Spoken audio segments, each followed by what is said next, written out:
My name is Alina. I am 29 years old. I got married when I was 24. My husband's name is Zane. He was 27 when we got married. Everyone said we looked good together. People smiled at our wedding. My parents were happy. His parents gave us many gifts. We moved into a small house after the wedding. I decorated every room with love. I wanted to build a good home. At first, everything was fine. Zane had a job in a bank. I stayed at home. I cooked, cleaned, and waited for him to return every evening. He smiled when he came home. He brought flowers sometimes. We watched movies together. We ate dinner and talked. I thought this was love. I thought this would last forever. After 1 year, things changed. Zane came home late. He said he had work, but he looked tired and cold. He stopped bringing flowers. He stopped talking much. When I asked him what was wrong, he said nothing. He looked at his phone more than he looked at me. He didn't hug me like before. He didn't even sit close to me on the sofa. One day, I found a message on his phone. It was from another woman. She called him love. My hands shook. My legs felt weak. I waited for him to come home. When I asked him about it, he got angry. He said I should not touch his phone. He said it was nothing. He said she was just a friend. I cried that night. But in the morning, I made tea like always. I made breakfast. I wanted to forget the message. I wanted to believe him. I told myself maybe I was wrong. Maybe it was really nothing. I didn't want to lose him. I didn't want to break the marriage. Months passed. Zane didn't change. He still came home late. He still talked to other women. Sometimes I saw strange names on his phone. When I asked, he shouted at me. He said I didn't trust him. He said I was making his life hard. So I stayed quiet. I didn't ask again. My friends told me to leave him. They said I deserved better. But I didn't listen. I thought maybe he would change. Maybe he would remember how much I loved him. Maybe he would feel sorry and come back to me. I waited. I hoped. I cried alone in the kitchen again and again. Then one day, I found a photo on his phone. It was him with another woman. They were at a beach. He was smiling. He never smiled like that with me anymore. I felt sick. When I showed him the photo, he laughed. He said it was old. He said it meant nothing. He said I was overthinking. I didn't sleep that night. I lay in bed, looking at the ceiling. I didn't know what to do. But in the morning, I cooked like always. I cleaned the house. I waited for him to come home. I told myself again, maybe he will change. Maybe next month will be better. Sometimes he was nice. He brought me cake. He kissed my forehead. He said sorry. He said work was hard. He said he was just tired, not angry. I believed him again. I forgave him. I smiled when he smiled. I was happy just for one soft word, but it never lasted. Every time I believed him, he broke my trust again. There was always another message, another woman, another lie. I cried again and again, and still I stayed. Still, I made tea for him every morning. Still, I washed his clothes. I cleaned his shoes. I waited at the door. People say time heals everything, but time didn't heal anything for me. It only showed me how blind I was. It showed me how many times I forgave him, how many times I lied to myself. My parents didn't know. I told them everything was fine. I smiled on the phone. I didn't want them to worry. Then one evening, he didn't come home. I waited until midnight. I called his phone. He didn't answer. I tried again and again. I didn't sleep. I sat by the window all night. I watched the street. I watched cars pass. But he didn't come. The next morning, he came home with no shame. He said he was with a friend. He looked tired but not sorry. I asked him again, "Where were you?" He didn't answer. He just went to the bathroom, then to bed. I stood there, looking at the wall. I felt tired. My hands were dry from washing dishes.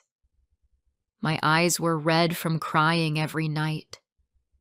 My mind was full of pain, but my mouth stayed shut. I wanted to scream. I wanted to ask, "Why do you keep doing this?" But I didn't. I just picked up his shirt from the floor and folded it. He slept peacefully while I sat on the edge of the bed, staring at the empty space beside me. I wondered how I became this person. A woman who waited. A woman who cried in silence. A woman who kept giving love to someone who didn't care. One day I saw him near our house. He was in a car with another woman. They laughed. They didn't see me. I stood behind a tree and watched. I felt like a stranger in my own life. My heart didn't break this time. It just went quiet. I turned around and walked home. I didn't cry that day. I just cleaned the floor. I folded the clothes. I made dinner. That night he came home late again. He brought me perfume, a gift. He smiled and kissed my cheek. I said nothing. I put the perfume on the table and served him food. He didn't say thank you. He never did. I watched him eat. I watched his hands, his face, his cold eyes. I didn't see the man I married anymore. I saw someone I didn't know, someone I didn't trust. But still, I stayed. I don't know why I kept hoping. Maybe I thought love means staying. Maybe I thought leaving means failure. Maybe I was just scared of starting over. So I stayed. Even when it hurt. Even when I was alone in the same room with him. Even when he forgot I was there. Before I share the rest of my story, I need to know, Where are you listening from? Knowing someone hears me, understands me, gives me strength. One morning, I opened the cupboard and saw his shirt. It still smelled like his cologne.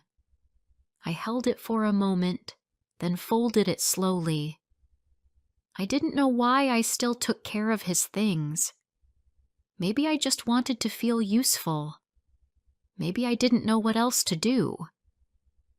Zane was kind when he wanted something. If he needed a favor, he spoke sweetly. If he wanted a good meal, he said nice things. But when he was done, he turned cold again. His words became sharp. His face had no feeling. It was like living with two people. I never knew which one I would meet each day. One weekend, we were invited to a wedding. I wore a blue dress. He wore a white shirt. We looked fine in the mirror, like a happy couple. But in the car, he was silent. He looked out the window the whole time. I tried to talk. I asked him about the groom, about the family. He only said 1 or 2 words. I stopped trying. At the wedding, he smiled for others. He laughed with his friends. He danced with a woman I didn't know. I sat alone at the table, pretending not to care. People asked if I was okay. I said I was just tired. I didn't want to make a scene. I didn't want to talk. I just wanted the night to end. When we got home, I asked him, "Do you still want this marriage?" He didn't look at me. He just said, "Don't start now. I'm tired." Then he went to sleep. I sat in the living room for hours. I didn't turn on the light. I just sat there, watching the dark. I thought about the years I gave him. I thought about the times I waited at the door, hoping for a smile. I thought about the nights I cried in silence. And still, I stayed. Some days I told myself I was strong. I told myself I was patient. I believed that staying was the right thing. But deep inside, I was breaking. Not from one big moment, but from many small ones. From every lie. From every silent dinner. From every cold look. It all stayed inside me. Zane never asked how I felt. He never asked if I was happy. He never noticed when I was sick or tired. I once had a fever.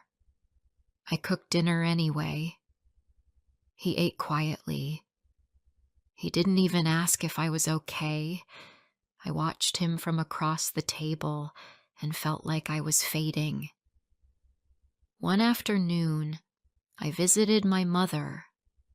She said I looked thin.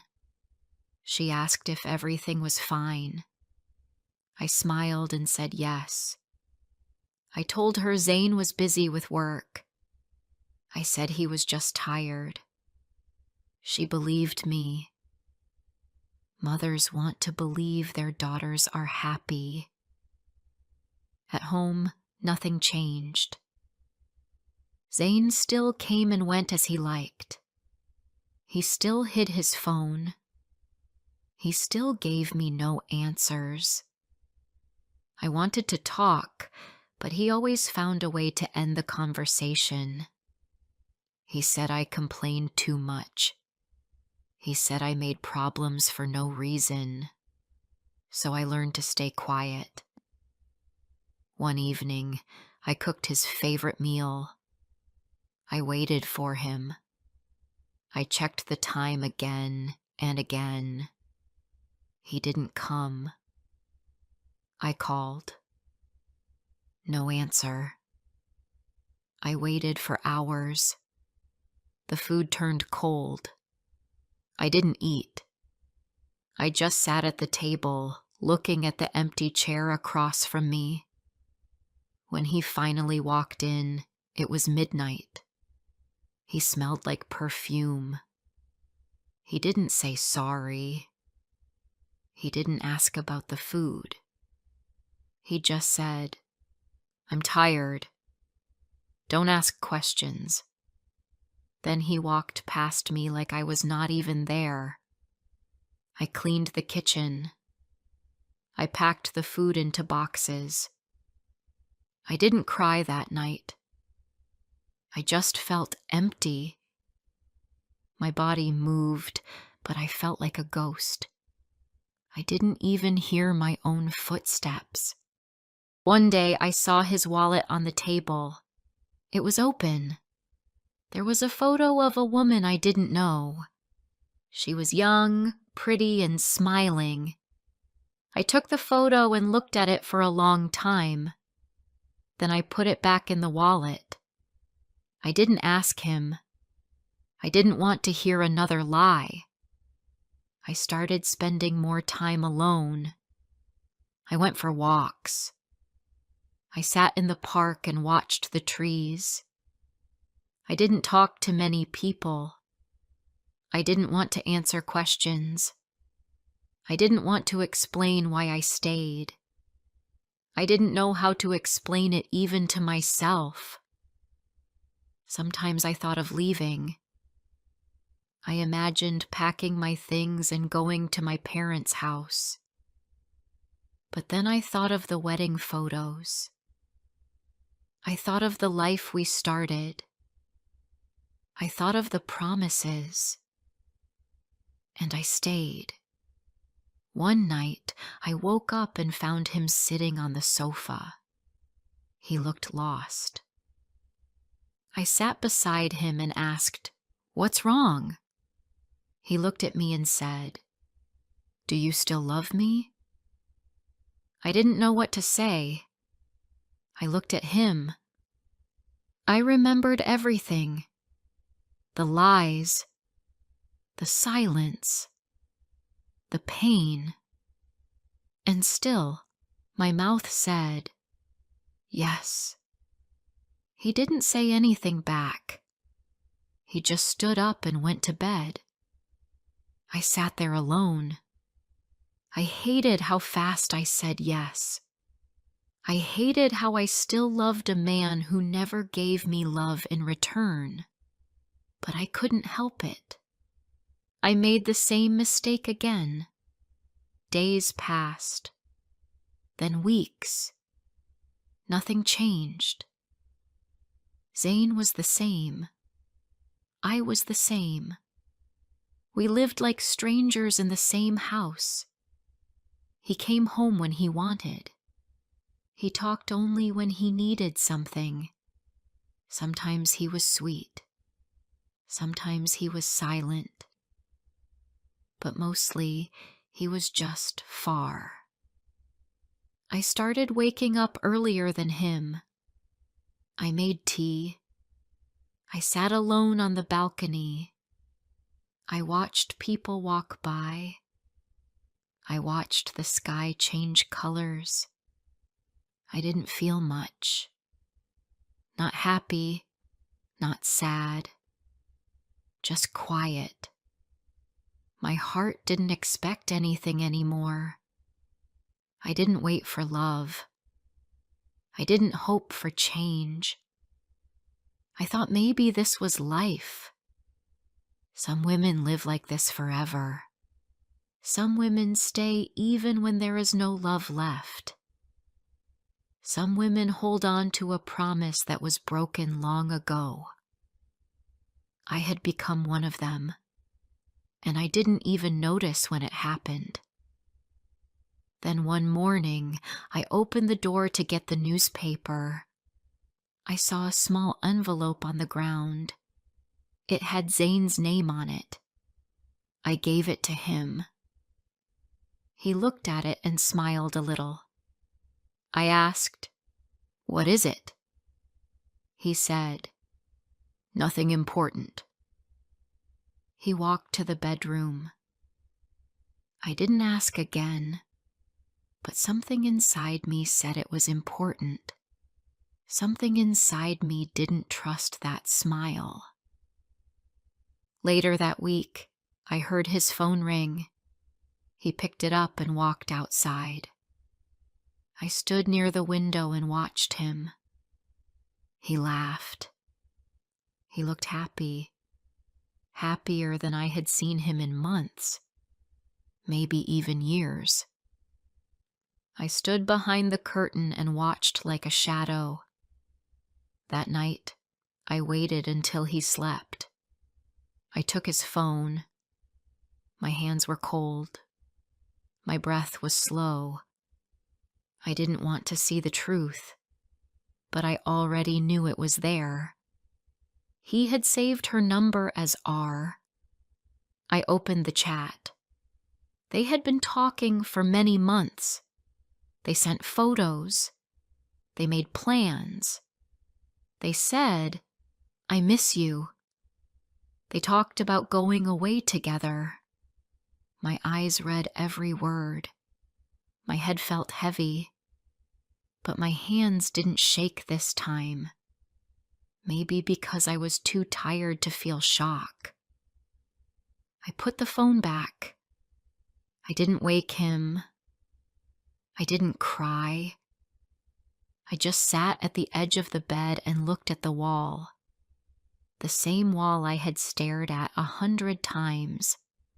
But this time, it felt different.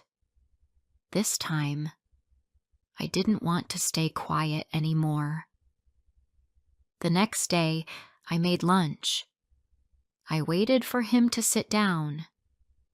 Then I asked him, "Do you love her?" He looked surprised. He didn't speak. I asked again, "Do you love her?"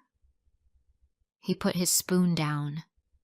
He said, "I don't want to talk about this." I said, "Then I will talk. I saw your messages. I know everything." He looked at me for a second, then looked away. "I didn't mean for this to happen," he said. "It just happened." I laughed. Not because it was funny, but because I had heard those words before, years ago, from him, for another woman. I said, "You always say that, every time. It just happens, and I always stay. I clean your mess. I forgive you. I believe you will change, but you never do. You never learn. And maybe I don't either." He didn't answer. He didn't say sorry. He just sat there, looking at the table. I stood up. I went to the bedroom.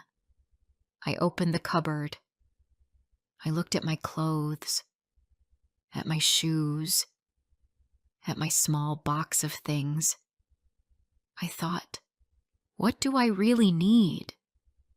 I packed one small bag, just enough for a few days. I walked out. He didn't stop me. He didn't even ask where I was going. I went to my parents' house. My mother opened the door. She saw my face. She didn't ask any questions. She just hugged me. I cried for the first time in weeks. Not because I was weak, but because I was tired of being strong. I stayed there for 3 days. I didn't check my phone. I didn't want to hear his excuses. I didn't want to fall into the same hole again. I needed time to breathe. On the 4th day, Zane called. I didn't answer. He sent a message. It said, "Come home. We can fix this." I stared at the message. My fingers didn't move. I closed the phone. I sat in the garden with my mother. She made tea. We didn't talk much. Then she said, "Sometimes love is not enough. Sometimes it hurts more to stay." I looked at her. I didn't say anything, but her words stayed in my mind all night. Later, I called him. I said, "We can't fix this. I don't want to come back. I've had enough." He said, "You're making a mistake." I said, "Maybe, but I don't want to keep making the same one." He didn't reply. I didn't expect him to beg. He never did. I started looking for a small flat. I didn't want to go back to our house. Too many memories. Too much pain. I found a small room with a window that faced the street.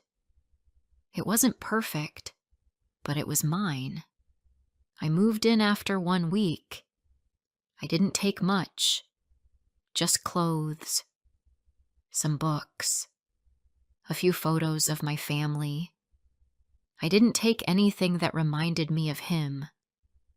The first few nights were hard. The silence was big, but it was a peaceful silence, not like the silence between us. That one had sharp edges. This one felt soft. Slowly, I found my steps again. I started reading. I cooked small meals. I cleaned my little room. I called my mother every night. I went for walks in the park. I started to feel like myself again. I still thought about Zane sometimes, not with anger, but with sadness. He had so many chances. I gave him so many chances, but he didn't want to change. He didn't want to grow. He didn't care enough. And me? I made my own mistake too. I stayed too long. I believed too much. I thought love could fix everything.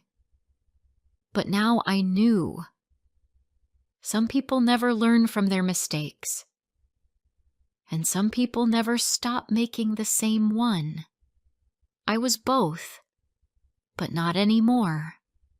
Now I was learning. Slowly, quietly. I was learning to love myself more than someone who didn't love me back. I was learning to live for me. And I knew one thing for sure. I would never go back. My name is Elena. I am 26 years old. I lived alone in a small room in the city. The walls were thin. The window was broken. In winter, cold air came in. I had one chair, one bed, and one old lamp. I did not have a TV. I did not have a heater. My life was simple, but hard. I had many bills. I had student debt. I needed to send money to my mother. She lived in a village far away. She was sick and needed medicine. I called her every week. She always said, "Don't worry about me."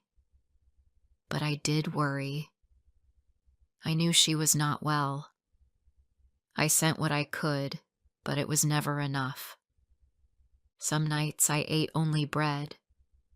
Sometimes I went to bed hungry.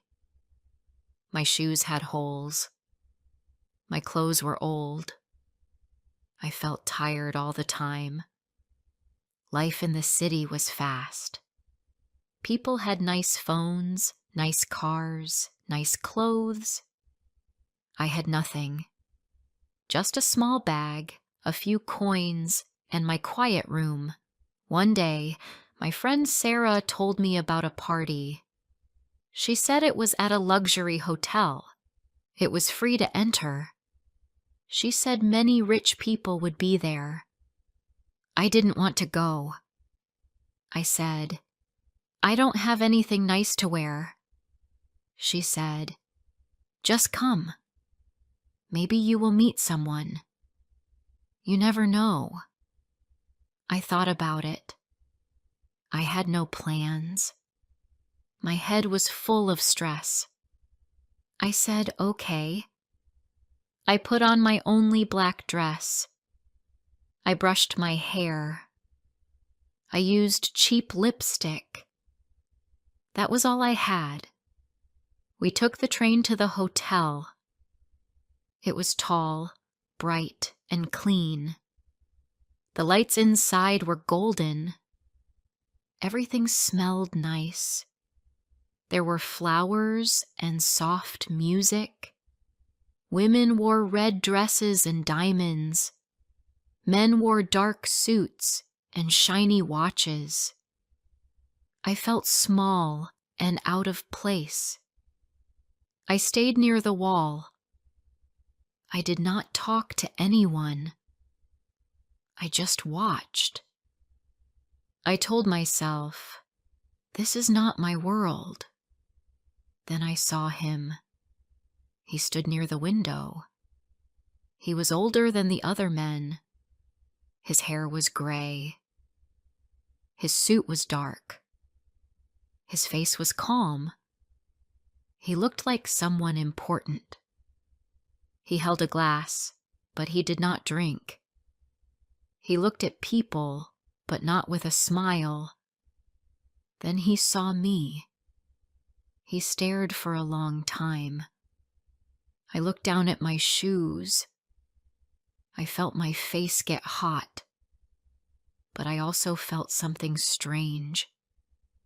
I looked up again. He was still watching me. He did not look away. Then he started walking toward me. Slowly. He stopped in front of me. He did not smile. He said, "What's your name?" His voice was deep. I said, "Elena." He looked at me for a few seconds. Then he reached into his pocket. He gave me a white card. His name was written in gold. Victor Black, it said. He said, "Call me tomorrow."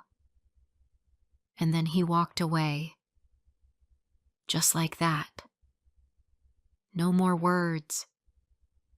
I went home that night and looked at the card. It was clean, expensive paper. His name and number were printed neatly. I put it on my small table. I could not sleep. I looked at the ceiling and listened to the cars outside. Why did this man want me to call him? What did he want? I thought about my mother. I thought about my debt. I thought about my cold room and my tired body. I looked at the card again. I felt nervous. The next day, I picked up the phone. I called the number. A man answered and said, "Wait for the car. It's coming." A black car came after 1 hour. The driver wore gloves. He did not speak. I sat in the back. The seats were soft like pillows. I looked out the window. The city looked different from inside that car. It took me to a tall building near the river. A woman opened the door. "Come in, Miss Elena," she said. The floor was marble. The walls were white. Everything was quiet. She took me to a small room. There was tea on the table. I waited. Then Victor walked in. He sat across from me. He looked at me with calm eyes. He said my life looked difficult. He said he could help me. He said I did not need to work so hard. He could give me a better life. He said I could live in his house. I could have food, clothes, rest, and safety. In return, I would stay with him. I would be his companion, not a girlfriend, not a wife, just someone by his side. He said, "This is not about love. It is an agreement." He said I must follow rules. I must not ask about his work. I must not speak about our life. I must not see other men. He said he would give me money each month.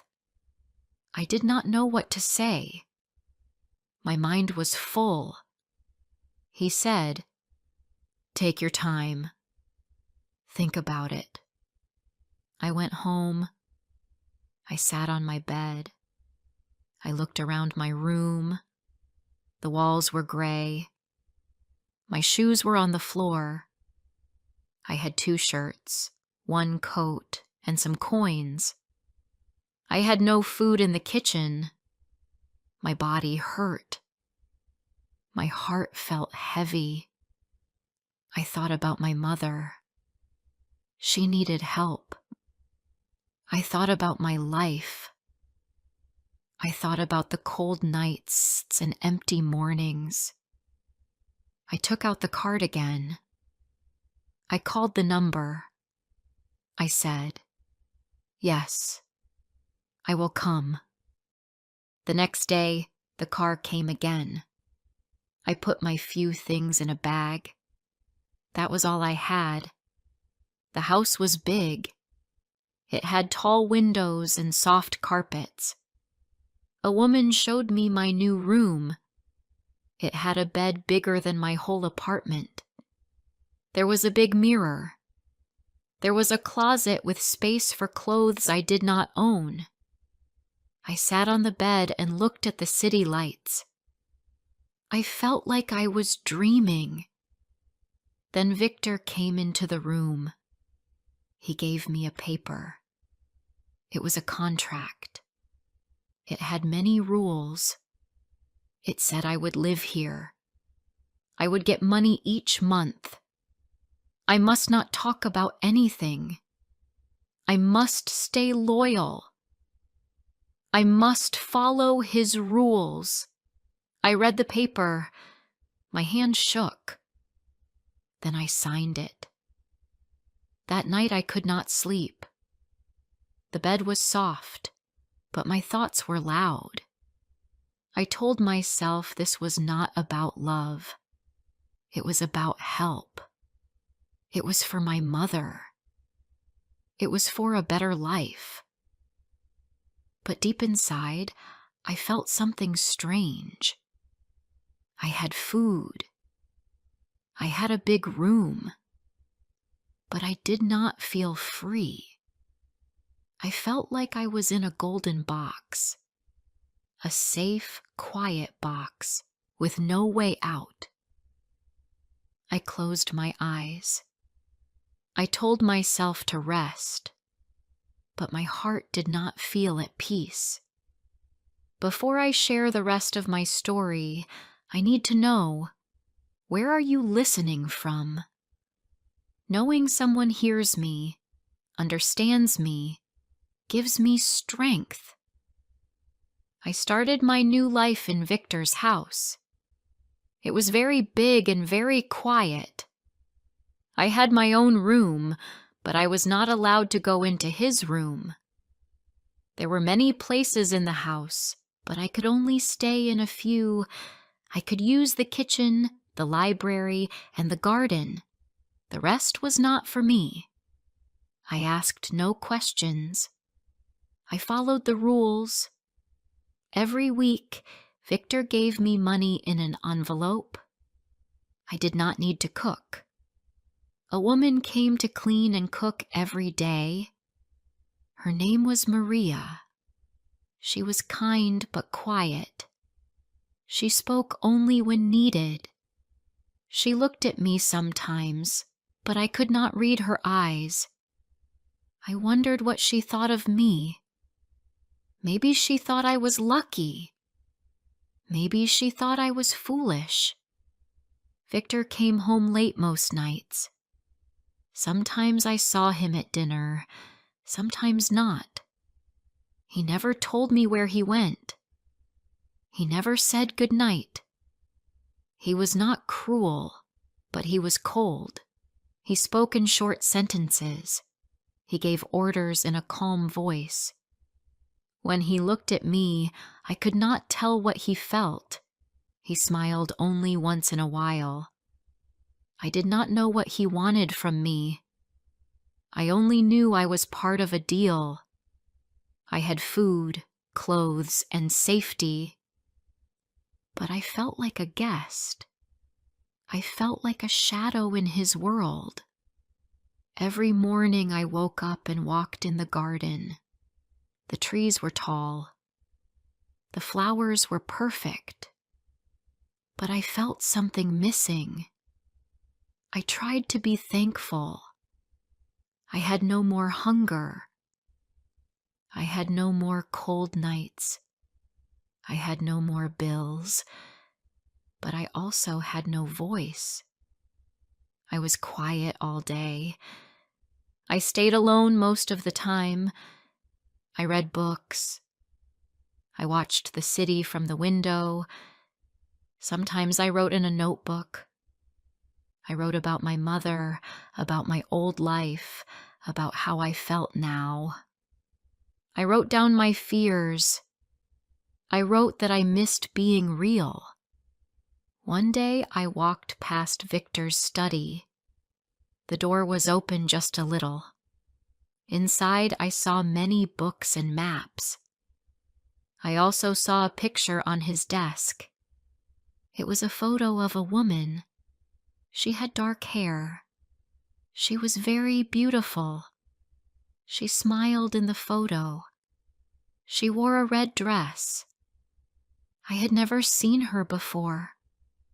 I wondered who she was. That night I saw Victor at dinner. He looked tired. I wanted to ask about the photo, but I remembered the rules. Still, I felt something in me push. I asked in a soft voice, "Who is the woman in the photo on your desk?" He stopped eating. He looked up. His face became hard. His eyes turned cold. "It's not important," he said. He picked up his napkin and left the table. After that, he did not speak to me for 2 days. The house felt even colder. I saw Maria in the kitchen. She made tea. I sat down and looked at her. I said, "Do you know the woman in the photo?" Maria looked at the floor. She said, "You should not ask about such things." Her voice was quiet. She picked up the tea and walked away. I felt a heavy feeling in my chest. There were secrets in this house. I was sure of it now. More days passed. I stayed quiet. I followed the rules. But I could not stop thinking. Who was that woman? Why did Victor hide her? Why did Maria look so afraid when I asked? One evening, I walked past the study again. The door was locked. I tried the handle. It did not move. I walked away quickly. I started to watch Victor more. He spoke on the phone in another language. He left the house at night. He met with men in suits. He came home late. Sometimes I heard loud voices in the hall. I started to feel something was wrong. This life looked perfect, but it was not. It was only quiet on the outside. One morning, Victor came to me with papers. He looked serious. He said, "I need your help with something important." I sat on the sofa. He stood in front of me. "It is about business," he said. "There is a deal. I need to be married on paper. Just for a short time. It will help me." I looked at him. I said, "Married to who?" He said, "To you. It will not change anything. We will live the same. No love. No promises. Just paper." My mouth felt dry. I said, "But I thought you didn't want marriage." He said, "This is not a real marriage. It is for business only. It helps me move money. It makes my company look better." He looked at me. "Will you do this?" he asked. "You already live here. You already follow the rules. This is just the next step." I did not know what to say. I felt like I was going deeper into something strange. I remembered the contract. I remembered the quiet house. I thought about my mother. I thought about the money. I said yes. A few days later, we went to an office. There was a man there with papers. I wore a simple white dress. Victor wore a dark suit. We signed the papers. There were no guests, no flowers, no photos, just a cold room and pens. I became Mrs. Black that day, but I did not feel like a wife. I felt like a tool. After the wedding, nothing changed. Victor acted the same. The house was the same. The rules were the same. But I felt different inside. I felt something heavy in my heart. I felt lost. I had a ring, but no love. I had money, but no joy. I wore pretty dresses, but I did not smile. People saw us outside. They saw a rich man and his young wife. They smiled at us. But I was acting. I was playing a role. I felt like I was in a play. I looked happy on the outside. But inside, I was quiet and alone. One afternoon, I wanted to surprise Victor. I made a small lunch. I went to his office in the city. The building was tall. The lobby was full of people. I waited near the front desk. Then I heard a loud voice. A woman was shouting. "He lied to me!" she yelled. "He said we would get married!" Everyone looked. I turned around. The woman looked at me. Her eyes became wide. She pointed at me. "You!" she screamed. "You stole him! He was with me for years!" I froze. I could not move. Her name was Clara. She said Victor promised her marriage. She said he left her without a word. I ran out of the building. I felt sick. My hands shook. My legs felt weak. My heart beat fast. I went home and cried. When Victor came back that night, he did not speak about it. He acted like nothing happened. I could not stop thinking, was I just his next tool?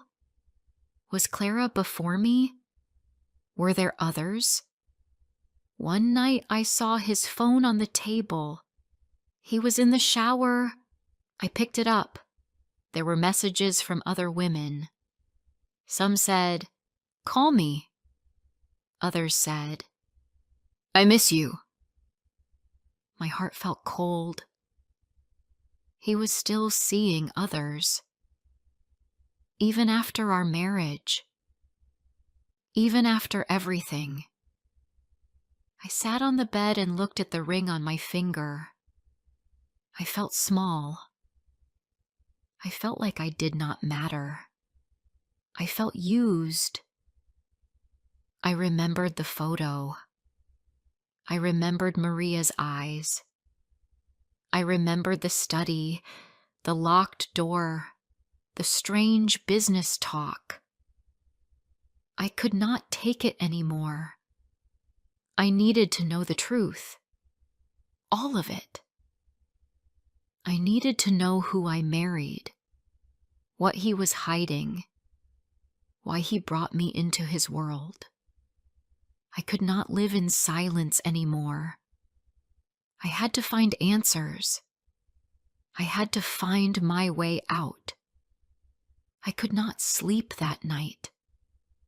My mind was full. Clara's words stayed in my ears. The messages from other women stayed in my eyes. I knew Victor was not honest. I knew I was not the first. I was part of a game I did not want to play anymore. I sat in the dark and thought. I looked at the window. The city lights were far away. They looked cold, just like this house, just like Victor.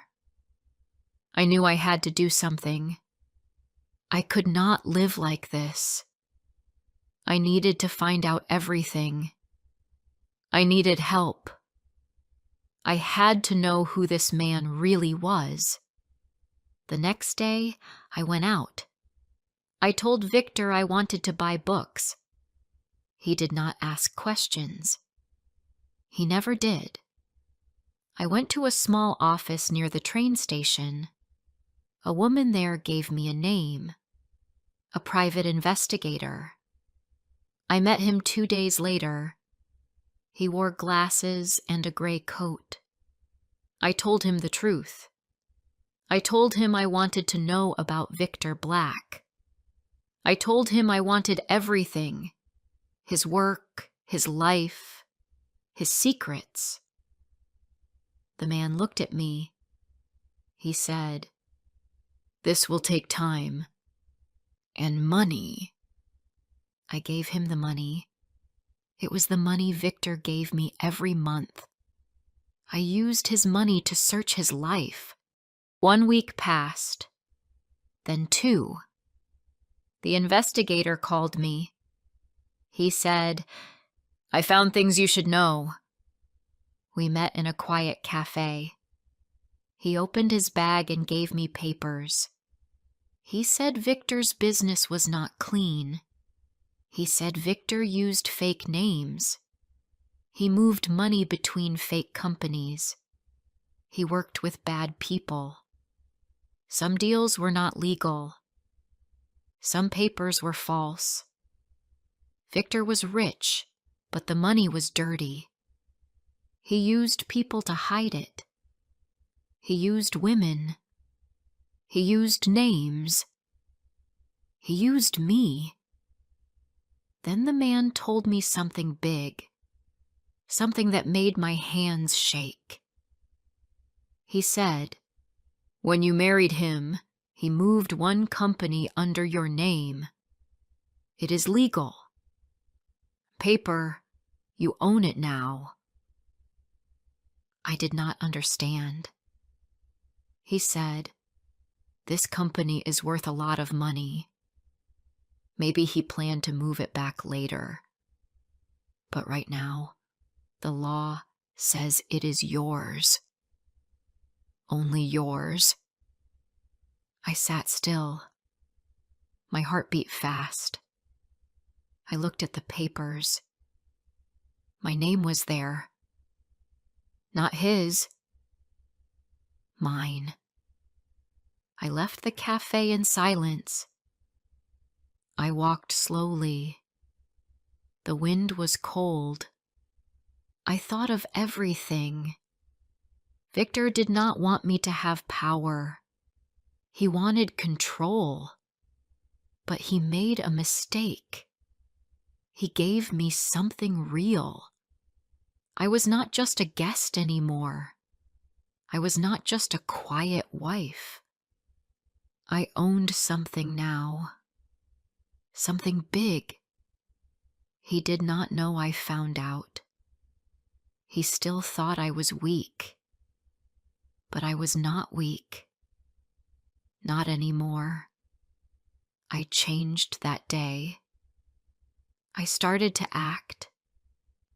I smiled at him. I sat beside him at events. I wore nice clothes. I held his arm. I spoke little, but I watched everything. I listened. I waited. At night I read papers. I studied business terms. I learned how companies worked. I called the investigator again. He helped me understand more. I looked at numbers. I followed trails. Slowly, I learned his world. I knew who helped him. I knew who he lied to. I kept all the facts. Weeks passed. Victor did not see the change. He still thought I was just his doll. He did not know I had a plan to take back my life, a plan to use what he gave me. I was not going to run. I was going to win. One morning, I woke up early. It was our 1-year wedding day. Victor came to the table. He said, "Happy anniversary, Elena." I looked at him. I said nothing. I walked to the study. I took a folder from my bag. I put it on the table. "What is this?" he asked. I said, "This is the truth." He opened it. His face changed. He saw the papers. He saw I knew everything. He saw that I owned the company. I said, "You used me. You lied. You married me for business. But now the business is mine." He shouted. He said, "You are nothing without me." I looked at him. I was calm. I said, "I am leaving. And I am keeping what's mine." I took out another paper. Divorce papers. His hand shook. He said, "You can't do this." I said, "You gave me the power. I just learned how to use it." He looked small now. Not rich. Not strong. Just small. He knew he lost. He had no law on his side. He had no love to fight with. He gave me the contract. He gave me the papers. He gave me the door out. I packed my bag. I left the ring on the table. I walked out of the big house. I did not take the dresses. I did not take the shoes. I left everything behind. Everything but the truth. I moved to a new place. I sold the company. I used the money to help my mother. I bought her a small house near the sea. I started a new job in a small office. I lived in a quiet street. I had peace.